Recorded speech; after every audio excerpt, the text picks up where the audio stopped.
شرط یہ نہیں ہے کہ صدر محترم کے گنگان کرتے رہیں متولی صاحب کے کہ فلاں کام بہت اچھا کیا. شرط یہ ہے کہ کام کرنے والا اگر مسجد میں قالین بچھا رہا ہے، مسجد کی عمارت کو بنا رہا ہے، مسجد کے در و دیوار کو خوبصورت کرنا چاہتا ہے، اس کی اپنی نیت کیا ہے؟ اگر اس کی نیت یہ ہے کہ یہ لوگ خوش ہو جائیں اور میری تعریف کریں تو اس کا بدلہ یہیں پر مل گیا اس کو. السلام علیکم ورحمۃ اللہ وبرکاتہ. دوستو امید آپ حضرات خیریت سے ہوں گے. دوستو آپ کا خیر مقدم ہے ہمارے چینل MH قیوم وائرل ٹاپکس پر. دوستو آج کی اس ویڈیو میں آپ حضرات کے سامنے شاہی امام پنجاب مولانا عثمان لدھیانوی صاحب کا ایک بہترین بیان لے کر کے حاضر ہوا ہوں. اس بیان سے آپ کو بہت زیادہ معلومات حاصل ہوگی اور بہت زیادہ آپ کو فائدہ بھی ہوگا. دوستو اس بیان کو توجہ سے سنیے گا. چلیے میں بھی آپ کے ساتھ اس بیان کو سنتا ہوں اور آپ بھی میرے ساتھ ساتھ اس بیان کو سنیے. رمضان المبارک کی آمد ہے اور پوری دنیا میں مسلمان رمضان کی تیاری میں لگے ہوئے ہیں. رمضان المبارک کی تیاریاں کرتے کرتے ہم یہ بھول گئے کہ رمضان کی تیاری حقیقتاً ہوتی کیسے. بالخصوص مسجدوں کے جو ذمہ دار ہیں، خاص کر جو لوگ مسجدوں کے متولی ہیں، صدر ہیں، مسجدوں کے ممبران ہیں، مسجدوں میں ٹھیکیدار جو بنے ہوئے ہیں، رمضان المبارک کا بوجھ زیادہ ان پہ آتا ہے کہ رمضان سے پہلے کس طرح کی تیاریاں کی جائیں. اور آہستہ آہستہ تیاریاں جو ہیں وقت اور حالات کے ساتھ ساتھ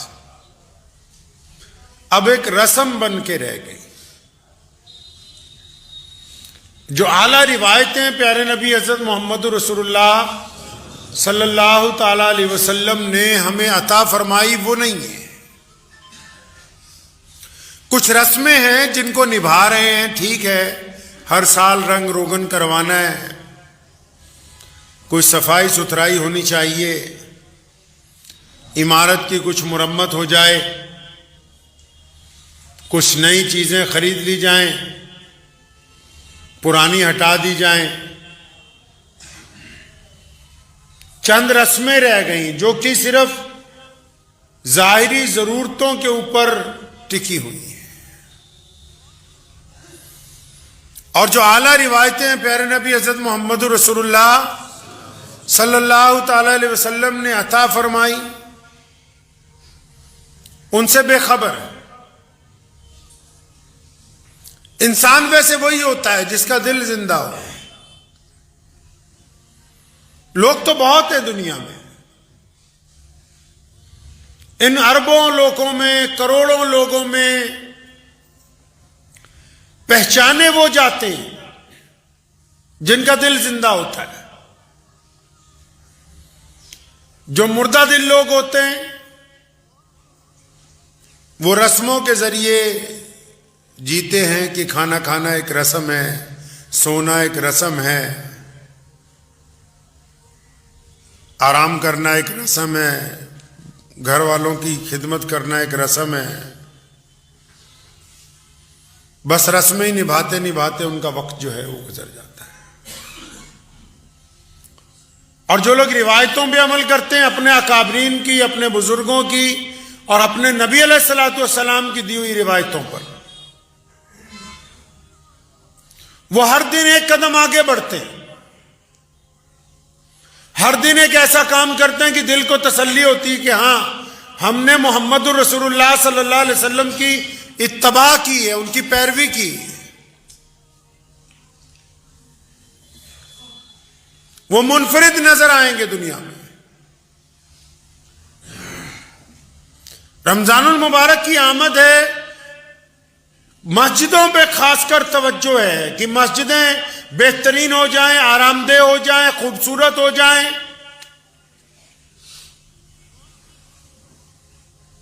ان میں ساز و سامان اچھا ہو، اس میں کوئی دو رائے نہیں ہے. اللہ کے گھر کو، عبادت گاہ کو خوبصورت بنانا، عبادت گاہ میں نمازیوں کے آرام کے لیے تمام چیزوں کا انتظام کرنا اور تمام چیزوں کو مہیا کرنا، بہترین پنکھے، اے سی یا کارپیٹ کو بچھایا جانا یا بہترین بیت الخلاؤں کا مرمت کر کے انتظام کرنا، یہ کوئی بری بات نہیں، لیکن بات یہ ہے کہ جو لوگ ان کو استعمال کریں گے اور جن لوگوں نے اس کے اوپر اپنا وقت صرف کیا ہے ان کا نظریہ کیا ہے، پہلی بات ان کی نیت کیا ہے۔ قرآن پاک میں مسجدوں کو بنانے کا ذکر آیا اور صحیح بخاری میں نبی علیہ الصلوۃ والسلام نے ارشاد فرمایا کہ جس نے اللہ کی رضا کے لیے، جس نے اللہ کی رضا کے لیے مسجد بنائی تو اس نے جنت میں اپنا گھر بنا لیا۔ لیکن یہ جتنے اب مسجدوں والے ہیں زیادہ تر الا ماشاءاللہ، وہ حدیث کا پہلا ٹکڑا تو توجہ ہی نہیں دی جا رہی کہ جس نے اللہ کی رضا کے لیے یہ شرط رکھی ہے۔ شرط یہ نہیں ہے کہ خان صاحب کی تعریف ہو، میاں صاحب کی تعریف ہو، انصاری صاحب کی تعریف ہو، ملک صاحب کی تعریف ہو۔ شرط یہ نہیں ہے کہ صدر محترم کے گنگان کرتے رہیں متولی صاحب کے کہ فلاں کام بہت اچھا کیا۔ شرط یہ ہے کہ کام کرنے والا اگر مسجد میں قالین بچھا رہا ہے، مسجد کی عمارت کو بنا رہا ہے، مسجد کے در و دیوار کو خوبصورت کرنا چاہتا ہے، اس کی اپنی نیت کیا ہے۔ اگر اس کی نیت یہ ہے کہ یہ لوگ خوش ہو جائیں اور میری تعریف کریں تو اس کا بدلہ یہیں پر مل گیا، اس کو کوئی جنت میں گھر نہیں بننے والا، یہی مل گیا ہے بدلہ، کیونکہ جب وہ پہلی شرط ہی نہیں مان رہا، مسجد کو بنانے کی پہلی شرط ہی نہیں مان رہا، اللہ کی رضا کے لیے کام ہی نہیں کر رہا، پہلے اپنی انا پھنسی ہوئی ہے، اپنی میں پرستی پھنسی ہوئی ہے، اور انا تو اس حد تک پھنس گئی ہے ہماری کہ جو لوگ مسجدوں کے منتظمین ہیں وہ ماشاءاللہ چند کو چھوڑ کے مسجدوں کے منتظمین اب مسجد کے مالک بن گئے، نمازیوں کی بے عزتیاں کرتے ہیں، آنے والوں کے ساتھ بدخلقی کے ساتھ پیش آتے ہیں۔ حیرت کی بات یہ ہے کہ بندہ اپنے مالک سے ملنے جاتا ہے تو مالک کے گھر کے نوکر مالک کے مہمانوں سے بدتمیزی کر رہے ہیں۔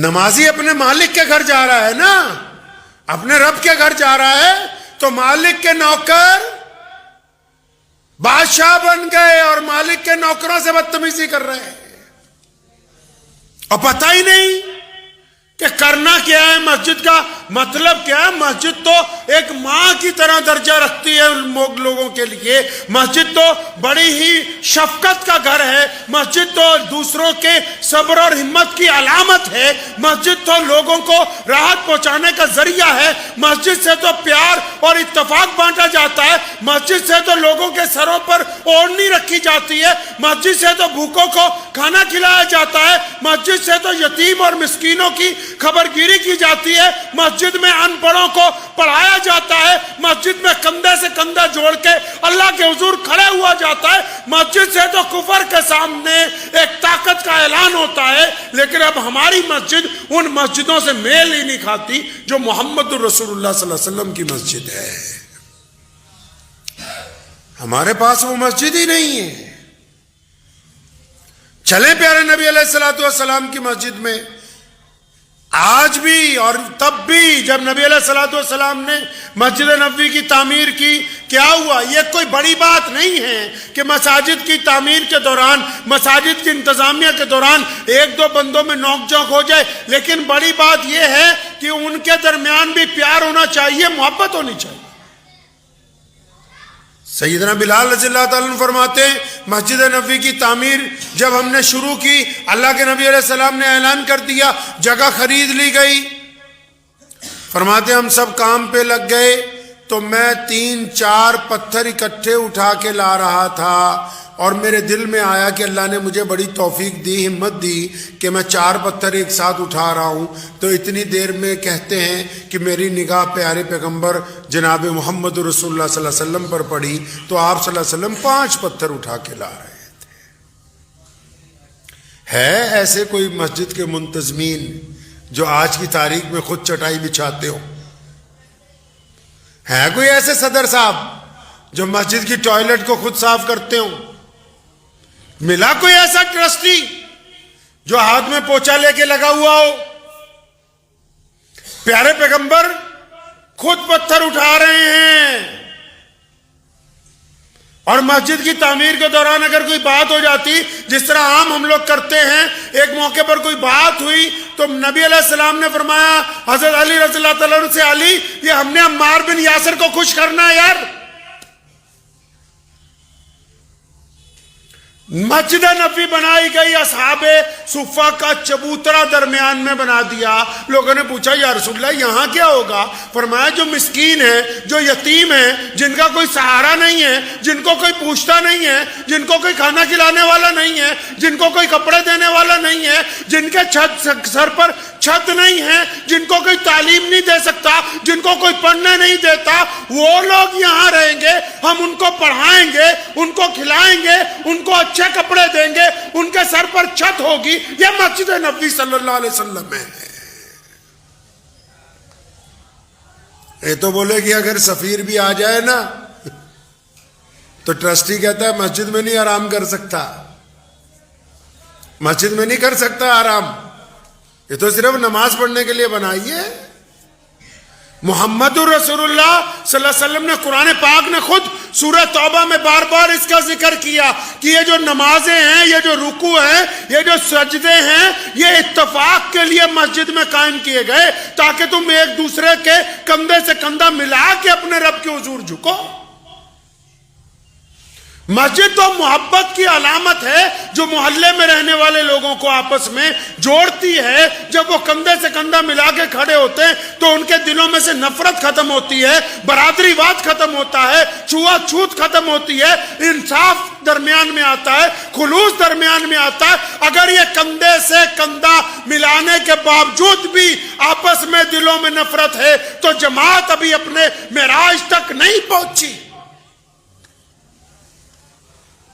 رمضان کی تیاری کرنی ہے، ٹھیک ہے مسجد میں رنگ روگن ہونا چاہیے، ٹھیک ہے مسجد میں نئے قالین بچھنے چاہیے، اچھی بات ہے کہ مسجد میں اے سی لگے ہونے چاہیے، لیکن جو لوگ رمضان کی تیاری جو مسجد والے کر رہے ہیں، جن کو ہم نے اپنا ٹھیکیدار بنا لیا، جن کو کہہ دیا کہ ہاں اچھے بھی ہیں، سارے ہی برے نہیں ہو سکتے، ہاں تم بہتر ہو ہم سے، تم اللہ کے گھر کی خدمت کرو، ہم تمہارے ساتھ کھڑے ہیں۔ کیا یہ خدمت کرنے والوں کو مسجد کی تیاری کے دوران رمضان میں وہ لسٹ یاد ہی نہیں جس میں یہ طے ہو سکے کہ محلے میں نوکری پیشہ لوگ کتنے ہیں جن کی تنخواہ 10-15 ہزار ہے، جو عید کی خوشی نہیں منا سکتے؟ کیا مسجد کے صدر کی، ٹرسٹی کی یہ ذمہ داری نہیں تھی کہ وہ رمضان سے پہلے ایسے لوگوں کی نشاندہی کر لیتا کہ جن کی رمضان کے اندر چھپ کے ہم مدد کرتے؟ لیکن اب جو ہے ساری توجہ رنگ روگن کے اوپر ہے، غریب لوگوں کے اوپر ہماری توجہ نہیں ہے۔ اس کی ذمہ داری نہیں بنتی؟ کیا مسجدوں کا جیوریڈکشن نہیں ہوتا؟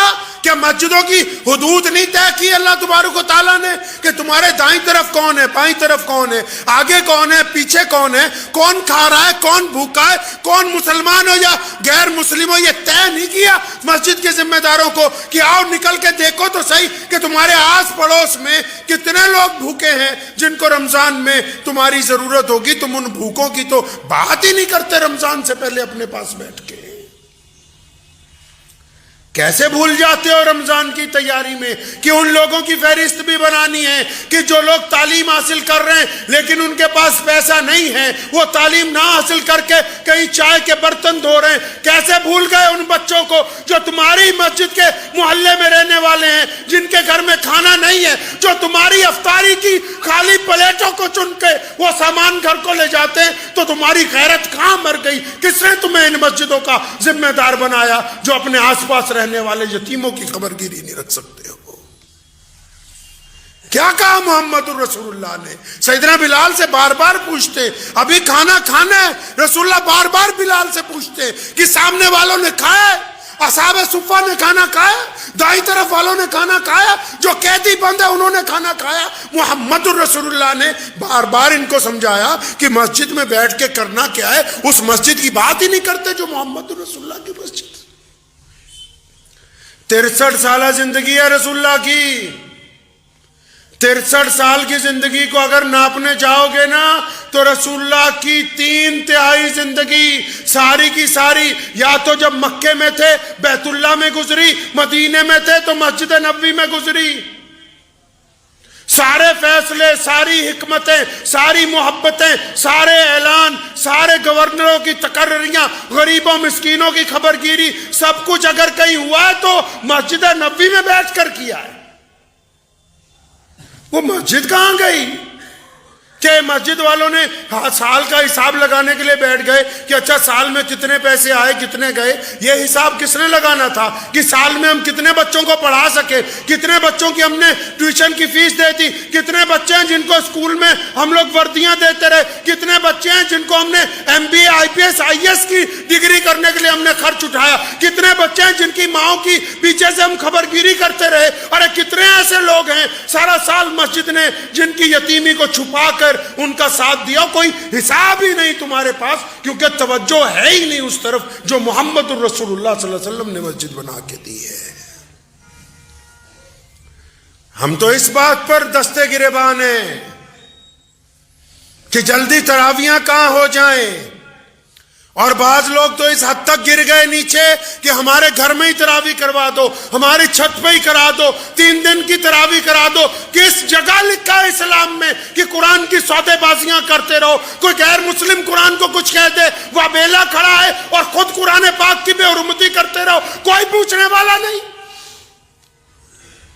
کوئی کچھ کہنے والا نہیں. جی میاں صاحب اپنے گھر کی چھت پر قرآن کروائیں گے, تمہارے باپ کی جاگیر ہے قرآن, یہ یتیم ہو گیا. جو لوگ اللہ کے قرآن سے کھلواڑ کرنا چاہتے 3 دن میں, 2 دن میں, 7 دن میں, 10 دن میں, 12 دن میں, وہ تم نے جانا کہاں ہے؟ محمد رسول اللہ نے سارے رمضان قرآن سنا اور سنایا ہے. یہ دستور کہاں سے طے کر دیا نیا مساجد کے اندر؟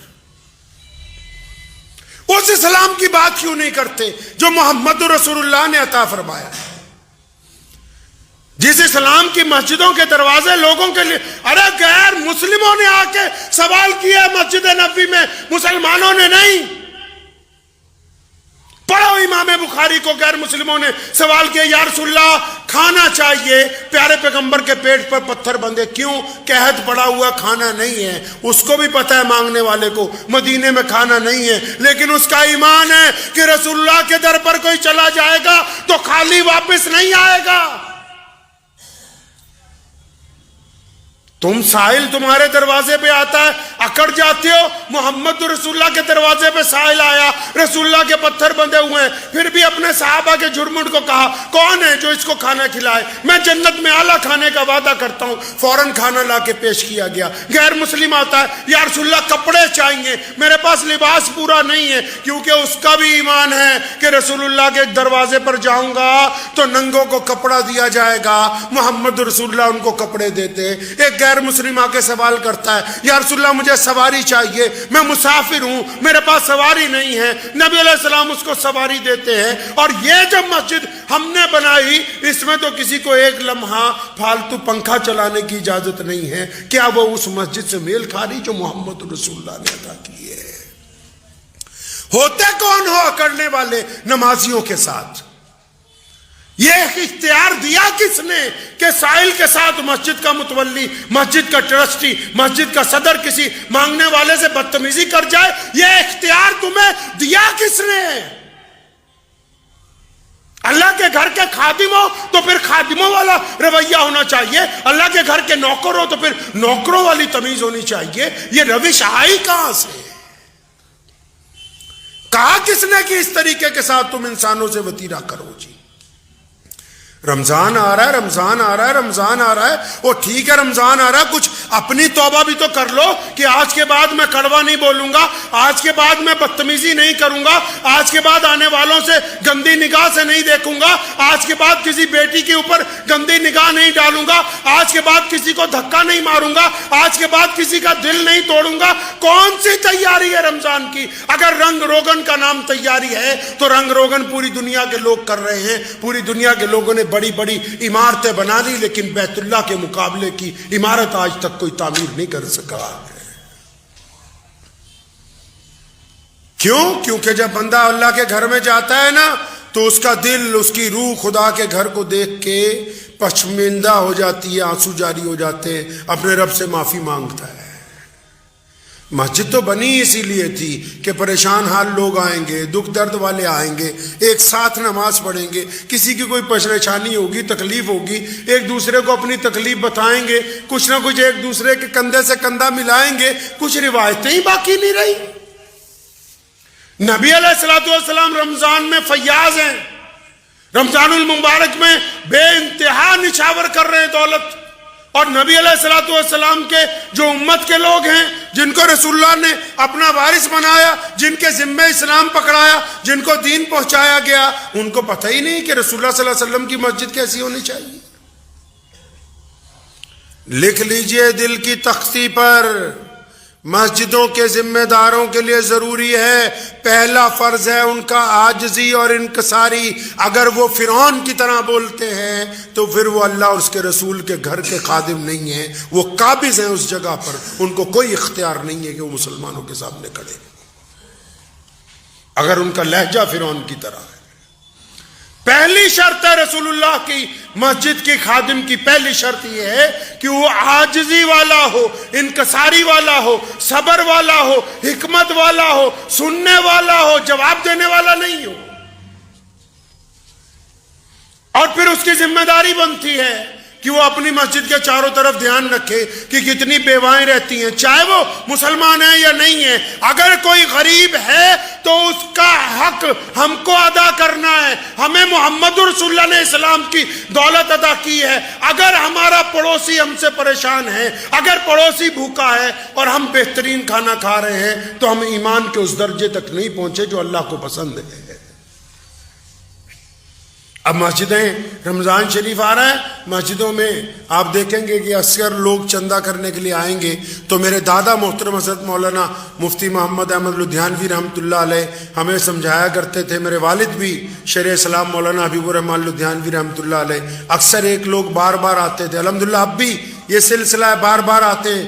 تو ہم نے بچپن میں ایک دفعہ انہیں کہا کہ ابو جی یہ لوگ بار بار آتے تو بہت سی مختصر سی بات سمجھائی، کام کی بات ہے، آپ بھی پلے باندھ لیجئے۔ کہا کرتے تھے کہ بیٹا یہ خدا کا شکر نہیں ہے کہ اللہ تبارک و تعالیٰ نے تمہیں دینے والوں میں رکھا ہے، لینے والوں میں نہیں رکھا۔ اللہ کا شکر نہیں ہے، ہر بندہ اپنی جگہ بیٹھ کے سوچ لے، چاہے وہ چھوٹا کام کرتا ہے یا بڑا کام کرتا ہے، آپ کو اللہ نے دینے والوں میں رکھا ہے، لینے والوں میں۔ ہماری ماں امی عائشہ رضی اللہ تعالیٰ عنہ کو پیارے پیغمبر جناب محمد صلی اللہ علیہ وسلم نے فرمایا، عائشہ اگر میں گھر پہ نہ رہوں اور کوئی آ جائے، کوئی سوال کرے، ایسا نہ ہو کہ وہ خالی ہاتھ جائے، خالی نہیں لوٹانا ہے۔ ہم لوگوں کا پہلا سوال یہ ہوتا ہے، او ہٹا کٹا ہے تو۔ اچھا ایمانداری سے ذرا اپنے اندر گریبان میں جھانک لیں، ہم لوگ ایمانداری سے اگر ہم اپنے گریبان میں جھانک لیں، جو ہماری ذاتی کارنامے ہیں یا جو زندگی ہماری گزر چکی ہے، جو ہم نے گناہ کیے ہیں، جو ہماری نیتیں خراب اگر رہی ہیں، تو کیا ہم اس قابل تھے جہاں آج ہیں؟ اگر آپ کو یہ لگتا ہے کہ مانگنے والا ہٹا کٹا ہے تو جو کچھ اللہ نے آپ کو دے رکھا کہ آپ اس قابل ہیں؟ اگر آپ اچھی طرح دیکھیں گے تو آپ کو پتہ لگے گا کہ ہمیں ہماری اوقات سے بہت زیادہ فالتو ملا ہوا ہے پہلے سے۔